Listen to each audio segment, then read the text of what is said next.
Good morning. I wrote a ghost play once called Genevieve Stokes.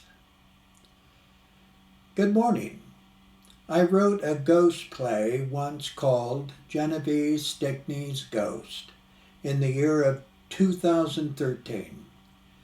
Apparently, there is a ghost named Genevive Stickney who hanged herself within her home elevator back in the 1940s, and later on, then her home turned into the Bowers Harbor Inn, and it became a culture visit.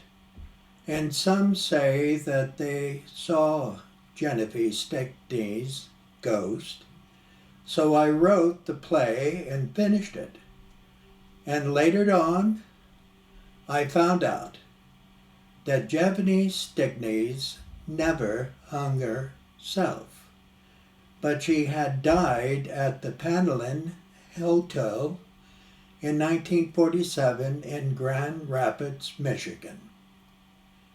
Well, I still have my play script, and I changed the title saying Reflections of a Mistress.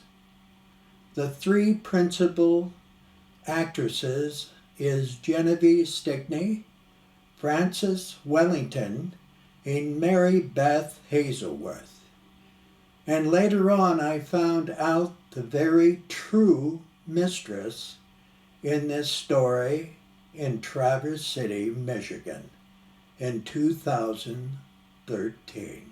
Reflections of a Mistress, a two-act play located in northern Michigan on the shores of Torch Lake and Old Mission Peninsula near West Grand Traverse Bay.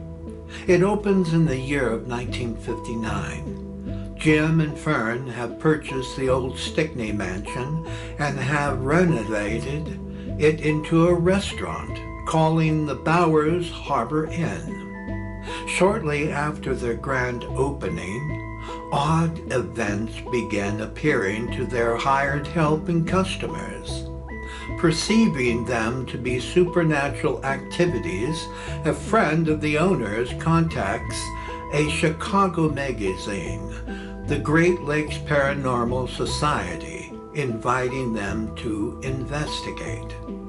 55-year-old Brian Hathorne, a journalist and authority on poltergeist phenomena, is assigned to investigate. Act 1, Scene 1. Stage setting is sparse. Light design creates a film effect and scene transition seamless.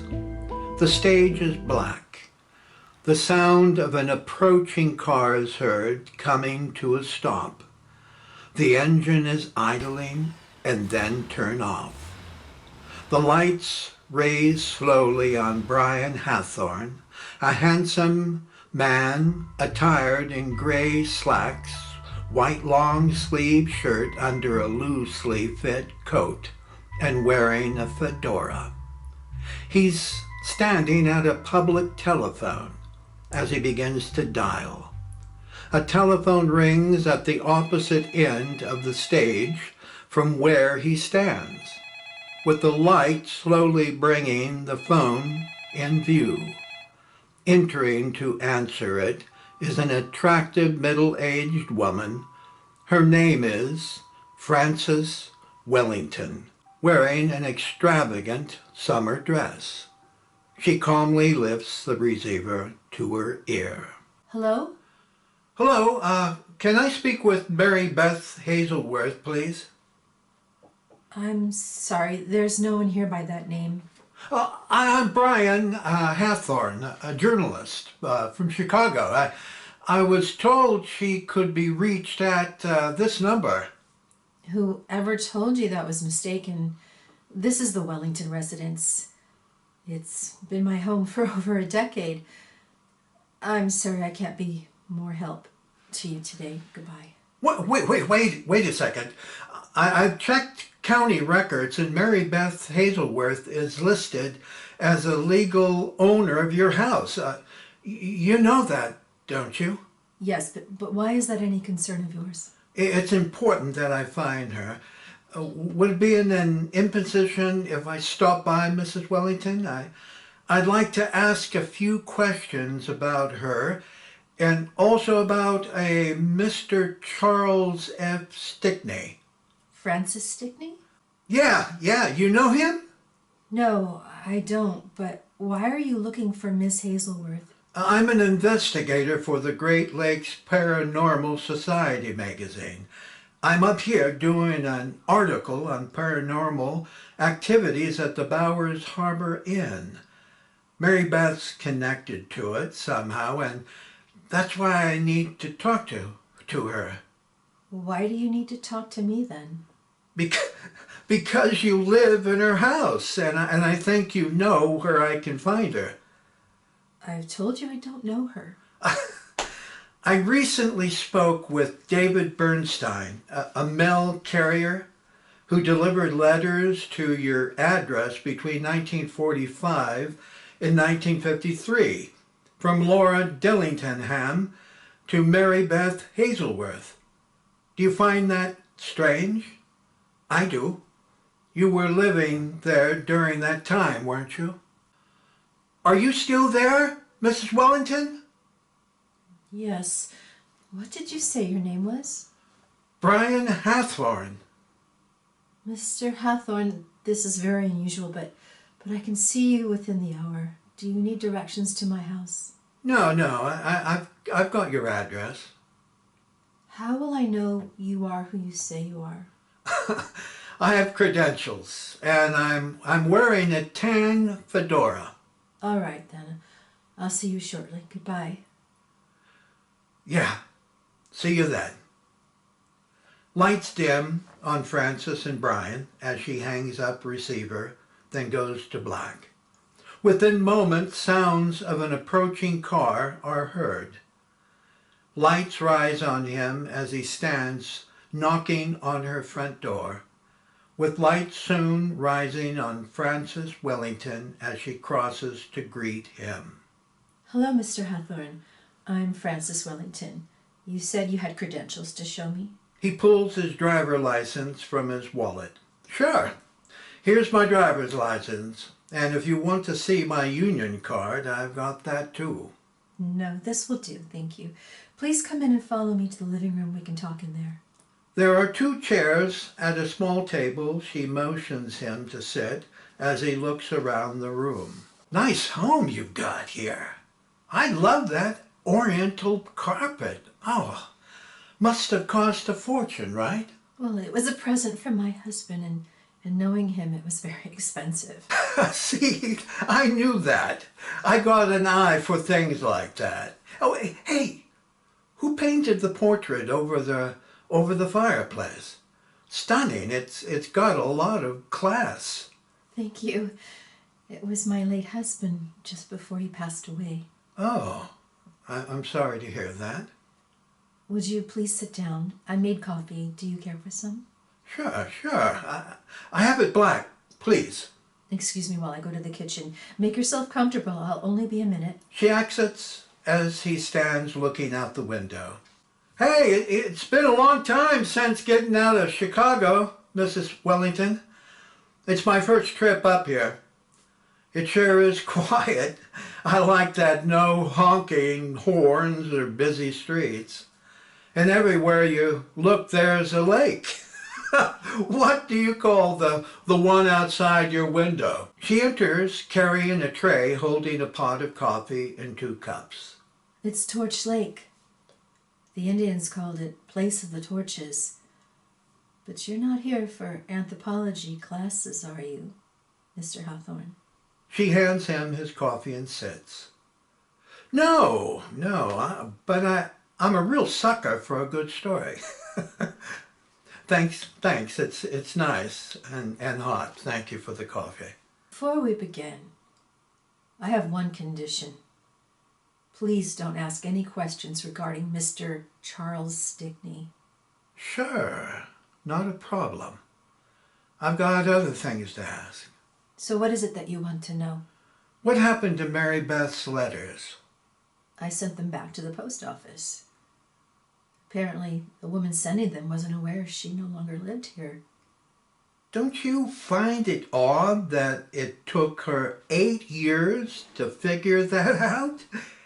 That's a lot of wasted postage. I can't speak for her, Mr. Hawthorne. All right. That'll be easy enough to follow up on with Mr. Bernstein. Are you implying I'm not telling the truth? Oh, I've been an investigator for a long time, and you'd be amazed how many people can stretch a story. So, do you have a long-term lease here, or do you pay month to month? I don't see why that's any of your business. Why not? If you did your homework, you'd know that I had a long-term lease, and only last year I extended it for another 5 years. Actually, it wasn't last year, but only 7 months ago. I believe in mid-December. Does that sound right? What else do you want to know about me? You've been living here since 1940, and after the first snowfall hits the ground each year, you fly to Carmel, California, where you've had a home there since 1947. What else would you like to know, Mrs. Wellington? I'm not sure I'm impressed or outraged. While you think it over, I have a gut feeling you know where she is. What troubles me most is why you're not telling me. Does that make sense to you? Why don't you ask your therapist, Mr. Hawthorne? I like that. I like that. The reason I want to talk to her is because a poltergeist is haunting that restaurant. Do you know what a poltergeist is? Don't you? It's a ghost, and I happen not to believe in them. And you still haven't explained why she has anything to do with me. Not a single thing? She's just the owner, right? Here's something for you to chew on. My magazine was contacted by an anonymous friend of the restaurant owners after unusual sightings were being reported there. Ghosts, I presume? No, just one ghost. And this is where it gets interesting. There's an elevator that was going up and down without anybody on board. And their customers were seeing a woman's reflection in a bathroom mirror. Have you ever heard of what happened to Mrs. Genevive Stickney? No, but I'm sure you'll tell me. This next part gets a little hairy. Sometime during the mid-1930s, Genevieve was found hanging from a rope in the elevator shaft, dead from an apparent suicide. Excuse me, why are you telling me this? I thought I already told you why. Did you forget? I've already said I don't know her. And if you don't have anything else to say, I would appreciate our ending this conversation. I do have something else. I'd like for you to take a look at this photo. One of their waitresses shot it after seeing it written in blood on the bathroom mirror. He hands her a small photo. I've had enough, Mr. Hawthorne. Our conversation is over. I'll see you to the door.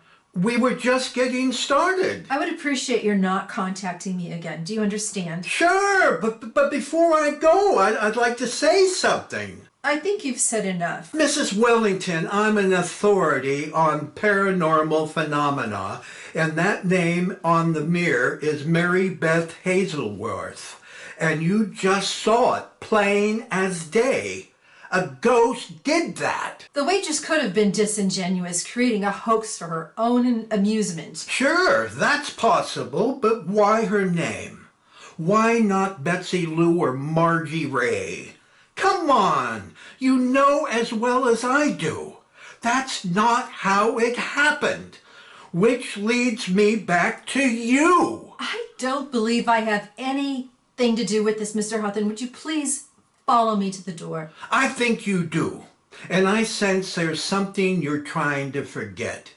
Whatever it is, I know it's reaching out to you, and I think you know why. I've encountered things like this before, many times, and this does involve you to some degree, Mrs. Wellington. This is no coincidence. You're living in the house of Marybeth Hazelworth, and you're saying you don't know who we're talking about? Come on, I'm not stupid. Well, sometimes I am. Are you positive you don't know where Marybeth is? No. Oh, God. All right. I can see you've made up your mind. Listen, if you do happen to come by Marybeth, could you please have her call me at this number? You have a beautiful home here, and thanks for the coffee. It was good. That's pretty much all I have to say. Goodbye, Mrs. Wellington. I know where the door's at. Mr. Hawthorne? He walks past her to the door. Mr. Hawthorne? He stops, turning to her. Yeah? Please don't go. Why the change of mind? I know where you can find Marybeth Hazelworth. Where? Do you have her phone number? No, there's no need for that. Why not? If I reveal her to you, do I have your word you will keep her existence in complete confidence? Sure. So, where do I find her? You're the first person to see her in the flesh since 1924. I am Marybeth Hazelworth. Say that again. I'm the person you're looking for, Mr. Hawthorne. Do you mind if I sit down? She nods and remains standing while he sits down, pulling a notepad and pen from his coat pocket. From here on, he will be taking notes down as she speaks.